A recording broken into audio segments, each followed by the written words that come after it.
नमस्कार, मी नरेंद्र पाटील काळे आणि आपण पाहत आहात खबरनामा न्यूज. शेतकरी, कायदा आणि सत्याचा आवाज.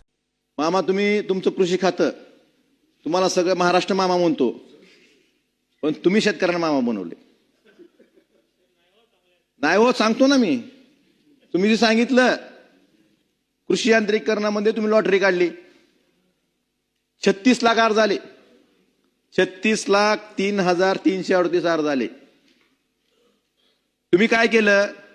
यात रद्द किती केले? 31,64,805 अर्ज रद्द केले. का केले? काय पेंडिंग नाहीत, रद्द आहेत. पत्र आहे माझ्याकडे, त्यांची प्रेस नोट आहे, रद्द केलेत. पुरावा देऊ का निर्भू? आणि काय का का रद्द का केले? उत्तर रद्द का केलेत? रद्द का केलेत सांगतो. हो, मी वाचून दाखवतो तुमची प्रेस नोटच. विहित कालावधीत कागदपत्रे अपलोड न केल्यामुळे 31,64,805 अर्ज रद्द करण्यात आले. मला सांगा, तुमची साईटच बंद आहे, शेतकऱ्यांना अपलोड कशी करायची? काय तर सांगा ना. साईट बंद केली, बंद पडली का बंद केली आणि परत शेतकऱ्यावर दोष देता का? हे कुठला प्रकार आहे? 36 लाखापैकी तुम्ही फक्त 2,79,000 पूर्वसंमती दिल्या आणि तरतूद किती आहे त्याला? फक्त निर्भव 263 कोटीची.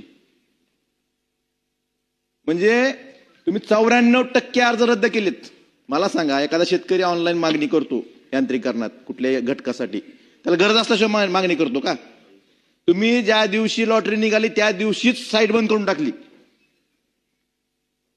शेतकरी अपलोड करू शकत नाहीत अर्ज. अपलोड नाही झाल्यामुळे तुम्ही अपलोड झालं नाही, कागदपत्र रद्द करून टाकले. हा कुठला न्याय? म्हणजे नुसत्या मोठ्या घोषणा करायच्या,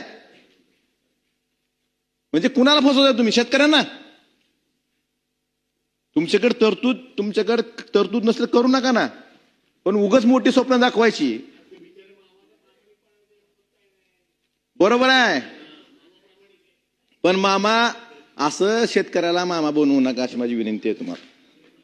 खरंच